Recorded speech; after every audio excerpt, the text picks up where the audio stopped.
चिकित्सा एवं स्वास्थ्य राज्य मंत्री श्री मयंकेश्वर शरण सिंह जी, प्रदेश के मुख्य सचिव श्री दुर्गा शंकर मिश्र जी, अपर मुख्य सचिव चिकित्सा स्वास्थ्य एवं परिवार कल्याण विभाग से अमित मोहन प्रसाद जी, विभाग के सभी अधिकारीगण और आज के इस कार्यक्रम में उपस्थित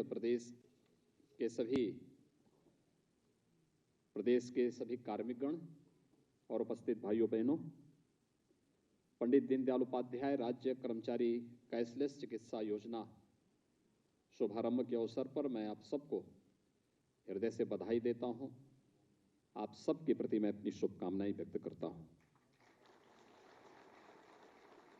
आज का दिन हमारे लिए अत्यंत महत्वपूर्ण है और इसलिए महत्वपूर्ण है कि जो ये वर्षों से मांग की गई थी कि राज्य कर्मचारियों को, चाहे वह पेंशन से उनकी जुड़ी हुई समस्या रहती थी या फिर स्वास्थ्य संबंधी किसी कार्यक्रम में, खासतौर पर जो सेवारत कर्मचारी थे या जो पेंशनर्स थे, उनकी समस्याएं होती थी कि वह स्वास्थ्य के बाद उपचार करने के लिए जाते थे तो उस समय पैसे के अभाव में बहुत बार ऐसी समस्याएं उनके सामने खड़ी होती थी। हॉस्पिटल उनसे पैसा मांगता था, उनके पास कार्ड नहीं था और बहुत बार बहुत सारी समस्याओं का सामना होता था। राज्य सरकार ने इस पे बहुत विचार किया और आदरणीय प्रधानमंत्री जी की मंशा थी कि जैसे हम लोगों ने SECC डाटा के तहत पहली बार ये व्यवस्था की, देश के अंदर आयुष्मान भारत योजना लागू की। प्रदेश ने अंत्योदय परिवारों को मुख्यमंत्री जन आरोग्य योजना के अंतर्गत 5 लाख रुपए तक की स्वास्थ्य बीमा का कवर प्रतिवर्ष दिया और उसके अंतर्गत न केवल सरकारी हॉस्पिटल्स में बल्कि इम्पैनल्ड हॉस्पिटल में भी उन्हें फ्री में उपचार की सुविधा और 5 लाख रुपए प्रतिवर्ष तक की सुविधा उपलब्ध कराने की कार्रवाई की। इस योजना से राज्य कर्मचारियों को भी इस योजना के दायरे में लाना चाहिए जिससे उसे भटकना न पड़े और ऐन वक्त पर फिर पैसे के अभाव में कहीं ऐसा न हो कि उसके सामने जो समस्याएं आती हैं वह न आए। और इस देश से इस योजना को हम लोगों ने पिछले कार्यकाल के अंतिम उसमें ही इसके लिए विभाग से कहा गया था कि इस प्रकार की एक कार्य योजना तैयार करें कि अंत्योदय परिवार वालों को हमने राज्य मुख्यमंत्री जन आरोग्य योजना के अंतर्गत लिया है। SECC की डाटा के अंतर्गत जो लोग परिवार थे उन परिवारों को प्रधानमंत्री जन आरोग्य योजना के अंतर्गत आच्छादित किया है। BOC बोर्ड से जुड़े हुए जितने भी श्रमिक थे उन्हें हमने BOC बोर्ड के माध्यम से उन्हें जोड़ने का कार्य किया। उसके माध्यम से हम 5 लाख रुपए की स्वास्थ्य बीमा का कवर हमें देते हैं। लेकिन राज्य के कर्मचारियों को, जो हमारे 22 लाख राज्य के कार्मिक हैं और सेवानिवृत्त पेंशनर्स हैं जो कार्मिक हैं, इन सब के लिए हम लोगों को एक ऐसी स्कीम देनी चाहिए कि सरकारी हॉस्पिटल में वे किसी भी प्रकार की बीमारी हो वहां पर कैशलेस उपचार की सुविधा, असीमित सुविधा जो भी वहां पर हो सकती हो सरकारी हॉस्पिटल में उनको मिले। और इम्पैनल्ड हॉस्पिटल में स्टेट हेल्थ कार्ड के माध्यम से प्रतिवर्ष 5 लाख रुपए की स्वास्थ्य बीमा का कवर, और अगर उससे ज्यादा लगता है तो फिर उसके बारे में अलग से उसकी व्यवस्था करें जिससे उस स्टेट हेल्थ कार्ड के माध्यम से उसे डाउनलोड करके कोई भी व्यक्ति कहीं भी जाएगा वहां पे जाकर के उस कर्मचारी को या पेंशनर्स को या उसके आश्रित को किसी भी प्रकार की चिकित्सा सुविधा के लिए तरसना न पड़े। आज एक कार्यक्रम का शुभारंभ उत्तर प्रदेश के अंदर हुआ है और उत्तर प्रदेश देश का पहला राज्य है जो इसको प्रारंभ कर रहा है। मैं इसलिए आपको बधाई देता हूं, अपनी शुभकामनाएं देता हूं। राज्य सरकार अपने कार्मिकों को एक कार्मिक नहीं मानता, एक परिवार का हिस्सा मानता है और राज्य सरकार उसी भाव के साथ उनके साथ कार्य भी करता है, व्यवहार भी करता है, एक संवाद भी बनाता है। और मैं देख रहा हूं कि इतनी बड़ी संख्या में, मैं तो पाठक जी से पूछा, मैंने कहा कि कोई सभा है क्या, इतनी बड़ी संख्या में आप लोग इकट्ठे हुए हैं। सरकार आपकी सुविधा दे रही है और जो सुविधा सरकार आपको दे रही है, अपेक्षा आपसे भी रखती है कि कॉमन मैन को भी उसी प्रकार से परेशानी न हो जिस प्रकार से आपको परेशानी न हो, इसके लिए सरकार चिंता कर रही है। तो एक सामान्य नागरिक की चिंता भी आपको करनी है, यह भाव आपके मन में भी सदैव होना चाहिए। और आपकी ही परिश्रम का परिणाम है कि आज उत्तर प्रदेश तेजी के साथ देश की एक बड़ी अर्थव्यवस्था के रूप में उभर रहा है। अगर हमारा प्रदेश विकसित होगा, आर्थिक रूप से सुदृढ़ होगा, रोजगार के अवसर प्रदेश के अंदर ही सृजित होंगे, तो खुशहाली तो स्वाभाविक रूप से उत्तर प्रदेश के प्रत्येक निवासी के साथ साथ उसका लाभ प्रदेश के कर्मचारियों को भी मिलेगा। और राज्य सरकार ने हमेशा इस बात का ध्यान दिया। मुझे लगता है कि देश के कतिपय उन राज्यों में उत्तर प्रदेश राज्य है जिसने इस सदी की सबसे बड़ी महामारी के दौरान कर्मचारियों की किसी भी सुविधा में किसी भी प्रकार की कोई कटौती नहीं की। सबसे बड़ी आबादी हमारे पास थी, 25 करोड़ की आबादी हमारे पास थी। हर व्यक्ति चिंतित था उत्तर प्रदेश का क्या होगा। मुझे विश्वास था अपनी टीम पर, मुझे विश्वास था आप पर, और मुझे विश्वास था उत्तर प्रदेश की जनता पर कि प्रधानमंत्री जी के नेतृत्व में हम कोरोना महामारी से लड़ रहे हैं। विजय हमारी होगी, क्योंकि हम सच्चे दिल से लड़ाई लड़ते हैं और इस लड़ाई में हमें सफलता प्राप्त होगी। हमने रिजल्ट दिया, उत्तर प्रदेश के मॉडल प्रस्तुत किए, अलग अलग प्रकार के मॉडल प्रस्तुत किए। टीम वर्क जब काम करती है तो उसके परिणाम उसी रूप में सामने आते हैं। सामूहिकता का एक भाव सब जगह देखने को मिलता है, और सामूहिकता का एक भाव इस रूप में जब एक साथ देखने को मिलता है तो उसमें परस्पर एक दूसरे की भावनाओं का सम्मान करने के साथ ही हमें एक दूसरे के हितों के प्रति भी उतने ही जवाबदेही के साथ कार्य करना होगा। जनता सरकार चुनती है, सरकार के कार्यक्रमों को नीचे स्तर तक पहुंचाने का काम आप करते हैं। आपको जो वेतन या जो अन्य सुविधाएं सरकार के स्तर पर मिलती हों, राज्य से मिलने वाले जो हमारे कर हैं उससे जो प्राप्त होता है, सब एक दूसरे पे जुड़े हुए हैं। जैसे जीवन चक्र होता है, वैसे ही शासन व्यवस्था का भी एक चक्र होता है जिसमें जनता हमसे अलग नहीं है। कर्मचारी शासन व्यवस्था से अलग नहीं हो सकता है। ये सभी मिलकर के जब एक साथ प्रयास करेंगे, एक दूसरे के हितों का संवर्धन करेंगे, तो परिणाम अपने आप आते हुए दिखाई देंगे। और उस परिणाम को प्राप्त करने की दिशा में अधिक से अधिक सुविधा। आपने देखा होगा सरकार ने पहले 100 दिन के अंदर ई पेंशन पोर्टल को लॉन्च किया। यूपी पहला राज्य था जिसने ई पेंशन पोर्टल लॉन्च किया। सारी समस्या का समाधान पहले से अपने आप ऑटो मोड पर होता हुआ दिखाई दे, और ये अपेक्षा मैं रखता हूं कि ऑटो मोड आपकी टेबल में भी होता हुआ दिखाई दे, बार बार किसी को ना आना पड़े। क्योंकि मैं देखता हूं कि जो कर्मचारी जिसको ज्यादा परेशान करता है उसी को रिटायरमेंट के बाद भी ज्यादा परेशान होना पड़ता है। आपकी समस्या का समाधान तो हम टेक्नोलॉजी से कर रहे हैं, लेकिन आपको उस टेक्नोलॉजी को हैंडल तो आप ही को करना है, ये भी तय है। इसलिए वह और भी अच्छा रहे जिससे रिटायरमेंट के बाद आपको या आपके आश्रित को कभी भी इस प्रकार की कोई इस संकट का सामना न करना पड़े, अनावश्यक भटकना न पड़े, और अन्य हर प्रकार से हर जगह खुशहाली हो, आपके बारे में अच्छी राय लोगों के मन में बने। हम देखते हैं जिस कर्मचारी ने, जिस अधिकारी ने अच्छा काम किया है, वर्षों तक लोग याद करते हैं उसको, वर्षों तक लोग याद करते हैं। हाँ, मैं देखता हूं 25 साल 30 साल पहले कोई वहां से चला गया, रिटायर हो गया, लोग आज भी याद करते हैं। लेकिन जो व्यक्ति बातचीत नहीं करता, जानबूझ के हर समस्या पे भी समस्या का समाधान करने के बजाय समाधान को समस्या में खड़ी कर देता है, जब उसका ट्रांसफर होता है लोग कहते हैं चलो एक बला हो टल गया यार। बला मत बनिए, कभी नहीं। लोगों की दुआ भी और बद्दुआ भी बहुत लगती है। एक कॉमन मैन की तो सचमुच लगती है, क्योंकि बहुत सच्चा होता है व्यक्ति।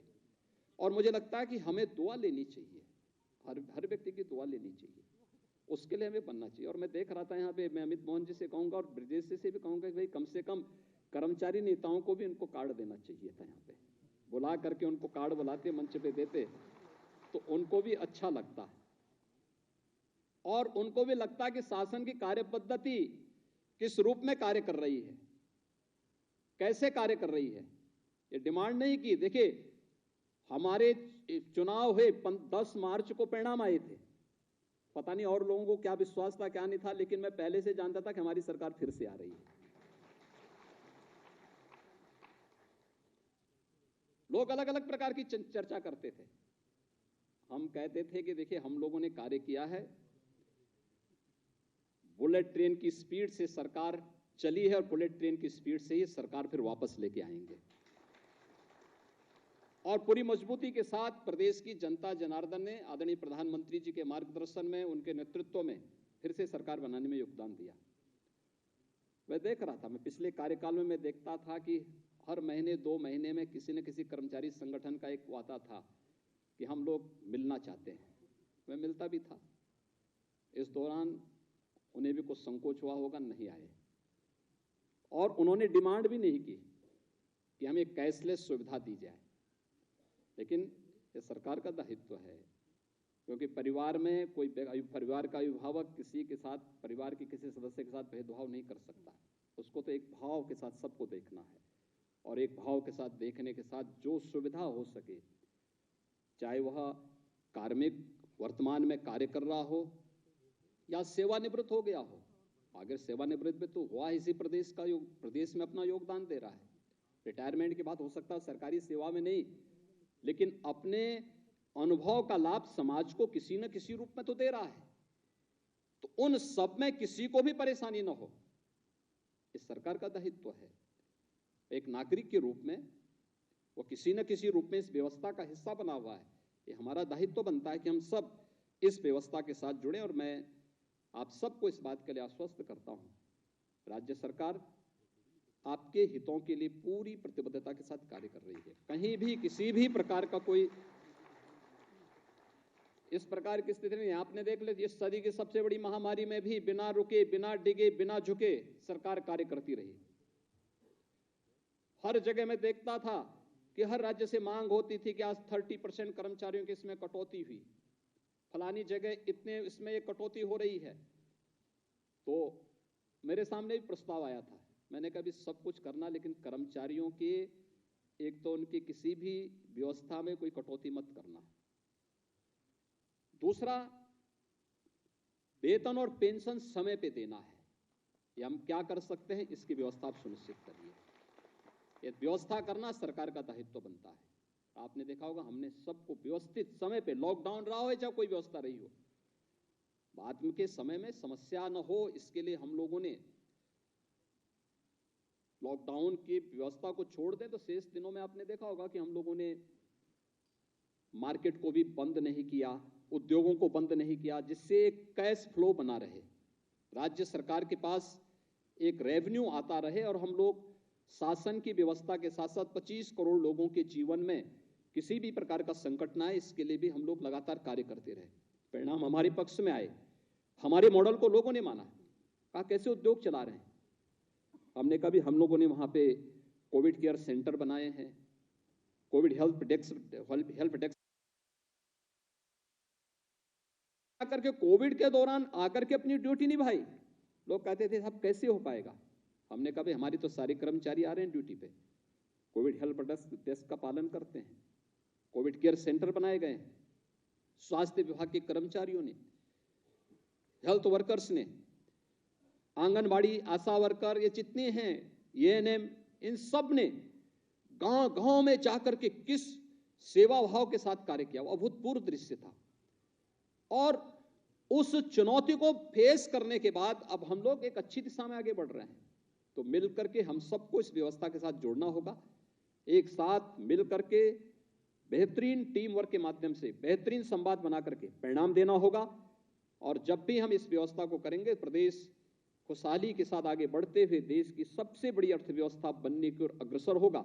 और आज जो राज्य कर्मचारी कैशलेस चिकित्सा योजना है, देखिए कहने के लिए तो इसमें 22 लाख वर्तमान के हमारे कर्मचारी और पेंशनर्स आ रहे हैं, लेकिन उनके आश्रितों को मानेंगे तो 75 लाख से अधिक की संख्या बैठती है। 75 लाख लोग सीधे सीधे इस हेल्थ कार्ड के माध्यम से लाभान्वित होंगे। और मैं चाहूंगा कि स्टेट हेल्थ कार्ड एक ऐसा मैकेनिज्म बने कि स्वयं ही लोग अपने उससे उसको निकाल सकें, उसको डाउनलोड कर सकें, और उसके माध्यम से फिर अपनी स्वास्थ्य के सेवाओं को किसी भी सरकारी हॉस्पिटल में, इम्पैनल्ड हॉस्पिटल में उसका लाभ ले सकेंगे। आज के इस अवसर पर एक बार फिर से मैं आप सबको हृदय से बधाई देता हूं, अपनी शुभकामनाएं देता हूं और विश्वास व्यक्त करता हूं। भगवान करे कि किसी के सामने इस प्रकार की समस्या ना आए कि इमरजेंसी उसके सामने आए, लेकिन फिर भी मनुष्य का जीवन है और उस व्यवस्था के साथ हम लोग रह रहे हैं, तो स्वाभाविक रूप से अगर कभी कोई ऐसी संकट आता ही है तो हमारे पास स्टेट हेल्थ कार्ड हमारे साथ खड़ा होगा, चाहे वह किसी यानी बड़ी से बड़ी बीमारी का सामना करने के लिए कोई सरकारी हॉस्पिटल में, यानी एसजीपीजीआई के डायरेक्टर साहब यहाँ पर बैठे हैं, केजीएमयू के वीसी यहाँ बैठे हुए हैं और भी हमारे वरिष्ठ चिकित्सक भी यहाँ बैठे हुए हैं, कोई सीमा नहीं होगी उसमें, फिर वो असीमित होगा। इसलिए वह एक सुविधा आपको यहां पर आज प्राप्त हो रही है। इस सुविधा के लिए मैं एक बार फिर से आपको बधाई देता हूं, शुभकामनाएं देता हूं। धन्यवाद। जय हिंद।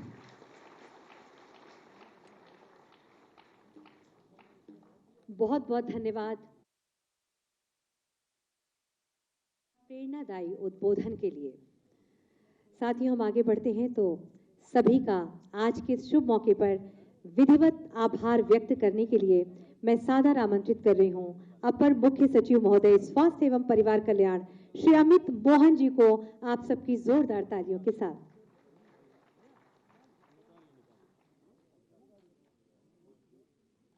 पंडित दीनदयाल उपाध्याय राज्य कर्मचारी कैशलेस चिकित्सा योजना के शुभारंभ के अवसर पर यहाँ उपस्थित परम आदरणीय मुख्यमंत्री जी, आदरणीय उप मुख्यमंत्री जी, आदरणीय राज्य मंत्री जी, मुख्य सचिव महोदय, यहाँ उपस्थित विभिन्न विभागों के अधिकारी व कर्मचारीगण, कई निजी अस्पतालों के प्रतिनिधि भी यहाँ उपस्थित हैं और हमारे मीडिया के साथियों, मैं आज के इस कार्यक्रम में अपना बहुमूल्य समय देने के लिए माननीय मुख्यमंत्री जी का हृदय से आभार व्यक्त करता हूँ। माननीय उप मुख्यमंत्री जी का, माननीय राज्य मंत्री जी का, मुख्य सचिव महोदय का हृदय से आभार। दुनिया से बीट द प्लास्टिक का आह्वान किया था। इस बार भी जब दुनिया की असेंबली नैरोबी में हुई थी तो दुनिया के सभी देशों से कमिटमेंट किया गया था कि देश अपने अपने जगहों पर प्लास्टिक बैन को निकाले। हमने जो plastic single use plastic ban का नोटिफिकेशन निकाला था ये अगस्त 2021 में निकाला था और निकालने के बाद हमने एमएसएमई के साथ हैकाथन करके इसके विकल्पों को भी दिया गया था। वो सारे विकल्प देने के साथ साथ मिनिस्ट्री ऑफ एमएसएमई के द्वारा हमारे जो प्लास्टिक उत्पादन में इकाइयां हैं उनको विकल्प पर जाने के लिए अनेक तरह की योजनाएं दी हैं और अभी भी मिनिस्ट्री इस बात पर पूरी तरीके से प्रतिबद्ध है कि एमएसएमई के साथ में मिलकर के जो बायोडिग्रेडेबल जो विकल्प है उन विकल्पों की ओर जाया जाए। और मेरे को बताते हुए खुशी है कि बहुत सारी राज्य सरकारें, बहुत सारे एमएसएमई और औद्योगिक संगठन इसके लिए कार्य कर रहे हैं और ये एक ऐसा विषय है जिसको सबको मिलकर के करना चाहिए। डॉक्टर अनिल झा,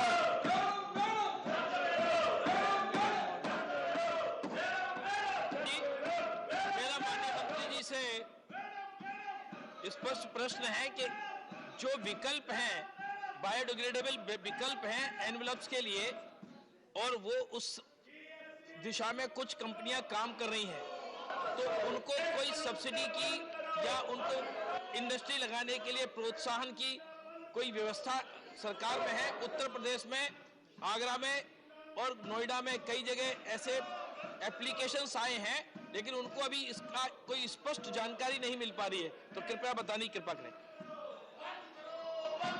माननीय सदस्य ने जो प्रश्न पूछा है, एमएसएमई के द्वारा कई योजनाएं निकाली गई हैं लेकिन वो योजनाएं उद्योगों और एमएसएमई के उत्पादन को बढ़ाने के लिए है। विभिन्न राज्य सरकारें द्वारा भी इसकी योजनाएं की जा रही हैं।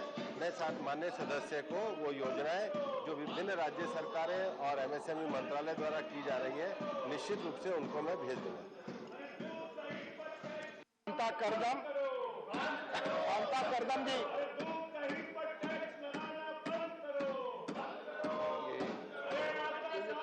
आपके माध्यम से मैं मंत्री जी से मेरा एक सवाल था कि जो हमारे यहाँ पीने का पानी में बोतल और दूध में भी इस्तेमाल पानी की प्लास्टिक की जो थैलियाँ इस्तेमाल करी जाती हैं और जो प्लास्टिक के गिलास इस्तेमाल करे जाते हैं। ज़्यादातर देखा होगा जो इवेंट होता है, कोई भी मेला ऐसा होता है तो तमाम तरह की वहाँ बोतलें देखी जाती हैं वहाँ पर है, तो उनके लिए भी कुछ आप लोगों ने जो मंत्री जी से मैं पूछना चाहूँगी कि इनके बंद करने का भी कुछ ऐसा भी कोई प्लान है कि आगे जो पानी की बोतल है जो बाजारों में बिकती हैं कि वो कांच की बोतल में उपलब्ध हो, जो पर्यावरण से भी बहुत राहत मिलेगी, मुक्ति मिलेगी। धन्यवाद। माननीय उपसभापति जी, मैं ये स्पष्ट करना चाहूँगा कि सिंगल यूज प्लास्टिक में जो प्लास्टिक ऐसा है जो जिसको वापस नहीं लिया जा सकता, जिसको कलेक्ट नहीं किया जा सकता और 75 mm से कम है, उसको अभी बैन किया गया है और जो 120 mm का है वो 31 दिसंबर से बैन किया जाएगा। इसके साथ ही साथ जो पानी की प्लास्टिक बोतलें हैं उनके लिए EPR पॉलिसी लाई गई है। ये एक्सटेंडेड प्रोड्यूसिंग जो लाइबिलिटी है इसके अंतर्गत जिनके द्वारा उनको निर्मित और उत्पादित किया जाएगा उनको पुनः संग्रह करके देना होगा और वो गाइडलाइन और रूल भी लागू कर दिए हैं। माननीय सदस्य को भी मैं वो रूल की कॉपी उपलब्ध करा दूं। क्वेश्चन नंबर 57 श्रीमती मौसम नूर। माननीय मंत्री जी, प्रोफेसर मनोज झा। माननीय उपसभापति महोदय, आपके माध्यम से मैं माननीय मंत्री जी से पूछना चाहता हूं कि ये मोडस ऑपरेंडी क्या है जिसमें नफरत और घृणा के बयान देने वाले उन पर या तो कोई कार्रवाई नहीं होती है, सांकेतिक होती है, लेकिन जो फैक्ट चेकर हैं उन पे कार्रवाई होती है। हाल के दिनों में हमने देखा है। इस मोडस ऑपरेंडी के बारे में माननीय मंत्री जी बताएं। माननीय उपाध्यक्ष जी, पूरे कानून नियम बने हैं। जैसे अखबारों के ऊपर प्रेस काउंसिल ऑफ इंडिया की बात है तो वो एक ऑटोनमस बॉडी है, स्टैट्यूटरी उसकी स्टेटस है, वो खुद सो मोटो भी उसके ऊपर कार्रवाई कर सकते हैं और अगर कोई शिकायत करता है तब भी कर सकते हैं। इसी तरह से जो इलेक्ट्रॉनिक मीडिया है उसके लिए केबल टेलीविजन नेटवर्क जो है उसके रूल के अनुसार प्रोग्राम कोड जो है उसको लेकर करना होता है। इससे sir ministry of electronics information technology उनके जो रूल्स है कंटेंट को लेकर उसके ऊपर कार्रवाई करनी होती है। सर ये भी जानना जरूरी है कौन फैक्ट चेकर है और कौन दूसरी तरह के अपराध। फैक्ट चेक के पीछे रहकर कोई समाज में तनाव खड़ा करने का काम ना करे, ये भी करना बहुत आवश्यक है। और उनके खिलाफ अगर कोई शिकायत करता है तो कानून उसके लिए अपना काम करता है, जिसके ऊपर सर हमारा मंत्रालय सीधी कोई कार्रवाई नहीं करता। अलग अलग राज्यों में कानून व्यवस्था को देखने के लिए वहां कानून काम करता है। सर माननीय राकेश सिन्हा। मंत्री जी से जानना चाहता हूं कि ट्विटर और फेसबुक पर जो लोग भारत विरोधी दुष्प्रचार कर रहे हैं और भारत विरोधी दुष्प्रचार करने पर फेक अकाउंट्स बनाकर कर रहे हैं, उन पर क्या कार्रवाई की जा रही है? ऐसे कुछ निहित स्वार्थी तत्व हैं जो भारत की छवि को, भारत की स्थिरता को समाप्त करना चाहते हैं और भारत पूरी दुनिया में ऐसा प्रचार तंत्र चल रहा है। ऐसे लोगों पर क्या कार्रवाई करने की व्यवस्था की जा रही है? सर माननीय मंत्री जी ने, माननीय सांसद जी ने बहुत महत्वपूर्ण एक सवाल पूछा है कि आखिरकार ये जो इंटरनेट पर फेक न्यूज चलाई जाती है, भारत के खिलाफ प्रोपेगेंडा चलाया जाता है, सर ये मिटी के जो रूल है, जो इंफॉर्मेशन टेक्नोलॉजी एक्ट 2000 है सर, उसके सेक्शन 69A के अनुसार सर भारत की अखंडता और प्रभुता को ध्यान में रखते हुए और सर जो डिफेंस, जो भारत की रक्षा सुरक्षा की हम बात करते हैं उसको देखते हुए सर निर्णय समय समय पर किए जाते हैं। और हाल ही में 2021-22 में भी भारत सरकार के सूचना प्रसारण मंत्रालय ने सर कोई संकोच नहीं किया है ऐसे YouTube चैनल्स के खिलाफ कार्रवाई करने के लिए। सर ऐसे लगभग 69 हमने चैनल्स को, 94 YouTube चैनल्स को और 19 सोशल मीडिया अकाउंट्स को सर बंद करने का काम किया है और 747 URLs जो हैं, जो यूनिफॉर्म रिसोर्स लोकेटर हैं, इनको बंद करने का काम भी सर जो देश के खिलाफ काम करते थे उसके खिलाफ करने का काम इस सरकार ने किया है। सर हमने कोई संकोच इसमें नहीं किया है। जो मित्र देशों के खिलाफ भी